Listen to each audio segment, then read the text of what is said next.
Okay. All right. It's good to be here with you, Eve.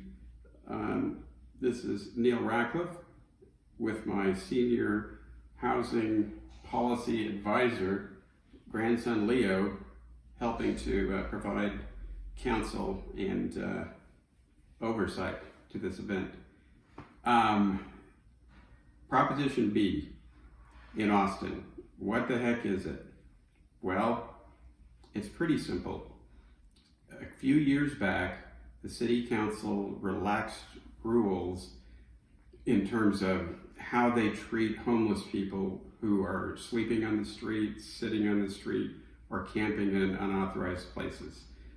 They dialed back the harshness in terms of legal penalties for doing those things because they were following really a sort of national trend and best practice in not criminalizing homelessness.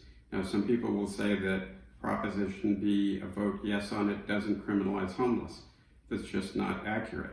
It provides for a misdemeanor criminal penalty for people who are lying or sitting on the sidewalks and in public places and camping where they're not supposed to be. So, I think most people on both sides of this issue care about the homeless, right? You know, you got to be a pretty horrible person not to care about the homeless. I've spent 25 years in my career working with affordable housing and homeless issues and have been involved at the city level in Houston, where I was part of a team where we were able to reduce chronic homelessness by 73% in 3 years in Houston, and we were able to reduce veterans' homelessness down to a functional zero level. So I've had the benefit of learning from a lot of really smart people in this field, and I've been all over the country observing cities and seeing what works and what doesn't work. What does not work is criminalizing homelessness.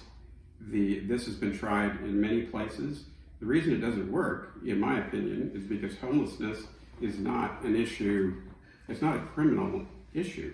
It's an issue that involves mental health. It's an issue that involves, you agree, right? Yes, baby shark. It also involves sometimes substance abuse issues, but more than anything, it involves housing. I've come to the conclusion that we have a simple supply and demand problem in various parts of the United States, in real estate markets that are very tight, like Austin, which is the hottest and tightest real estate market in the United States right now. It's not surprising that the amount of homeless people has continued to increase here. Similarly, Los Angeles has had a decades-long problem with homelessness, right? If you've ever been to Skid Row in LA, it's one of the saddest things you'll see. It's 22, 23 blocks of nothing but folks living on the street in tents and in substandard conditions. And the city of Los Angeles has been trying to fix this problem since probably actually going all the way back to like 1910 on certain levels. But for decades, they've been trying to fix the situation as it is in modern times. LA has about, at last count I saw, 50,000 homeless people, and there are approximately 500,000 homeless people nationally. So, about 1 in 10 of them lives in Los Angeles. And numerous times over the years, mayors have come in and police chiefs and said, hey, we're going to clean up Skid Row. We're tired of this. It's sprawling, it's unhealthy, it's not good for the folks here, it's not good for our city. We're going to clean it up. And they've sent in the police to give people citations, take their stuff, and put them in jail, right? And it has never worked. Each time that's been done, it's been a pretty horrific scenario for the homeless people who are impacted by it. And a few months later, the same folks are back. And why is that? Well, lo and behold, in the United States of America, thankfully, you can't keep somebody in jail for very long for simply being poor and sleeping on the sidewalk or living in a tent in a place that some would rather not have them live in. So criminalizing is not the answer. Now, people who propose to vote no on Proposition B, which I'm among them, care about the homeless folks there. And people, I think, who want to vote yes on Proposition B care about the homeless, because everybody recognizes that it's horrible to have folks just living on the streets and living in parks and around town lake, and you know, it's a very, very sad thing to see. Both sides want to help those individuals, but Proposition B is not a solution. All it does is provide a simplistic, knee-jerk answer to a problem that is super complicated and very difficult to crack. So in Houston, when we worked hard to reduce chronic homelessness, and chronic homelessness refers to those homeless people who have been living on the street for a long time. They're the real hardcore homeless, right? It took us, it was a Herculean effort involving lots of different agencies, the city, the county, law enforcement, nonprofit community, all kinds of groups. And we had to take a system that was broken and reorganize it and streamline it. And we had to convince nonprofits and other folks that some of the ways they were trying to help the homeless wasn't effective, and that they needed to change their procedures and their methods.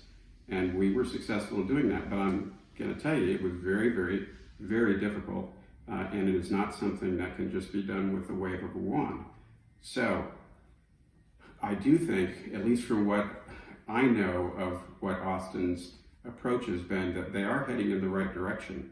And it pains people to see folks living under underpasses and all these tents springing up around the city. None of us want that. However, Prop B doesn't provide any solution other than giving people tickets, and they will come back, and the situation will be just as bad as it was. And all the time and effort spent and money spent by the folks who are proponents of Prop B could have been time and energy and money and resources spent on finding real solutions, which is to provide more housing. In Los Angeles, I went out there, I worked for Ben Carson at HUD and was responsible for most of the HUD of the homeless funding in the United States, and met with LA leaders. And look, they said that this is an economic problem. The reason so many people are homeless in Los Angeles is because, as one person I met with at the county pointed out, in the 60s or 70s, a family could move to Los Angeles without a high school diploma even. You could get a job working for one of the big aerospace companies, have a nice little house, 2 cars, precisely, and live the American dream, and be a solidly middle class, happy little family. Today, you need to be making between $90,000 to $100,000 a year to be able to afford a modest 2-bedroom apartment in LA. And the rental properties in LA are like 96, 97% occupied. And the only housing that's being built out in Southern California, by and large, is more expensive. He may bounce first because he's right. Is more expensive housing, and it's almost impossible to build anything that is affordable.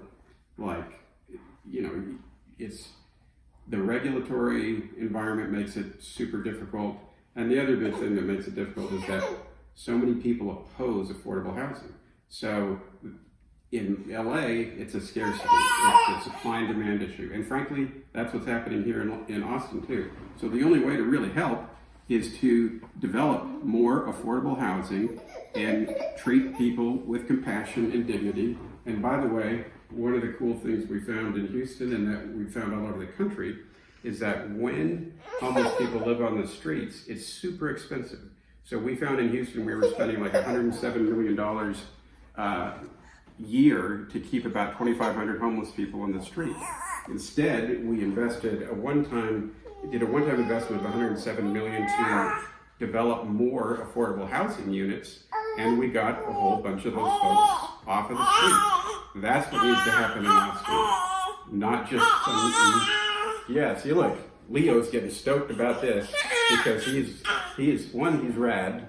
Two, he just has a sense, I find, for these policy issues. Oh my goodness. But look, criminalizing homelessness is not the answer. And in many parts of the United States, federal judges have in the last couple of years struck down these anti-camping laws that criminalize homelessness. So voting yes on Prop B may sound like a good idea. It's not the solution. It doesn't help anybody. It's going to exacerbate problems, and it's going to be it's going to be a nightmare.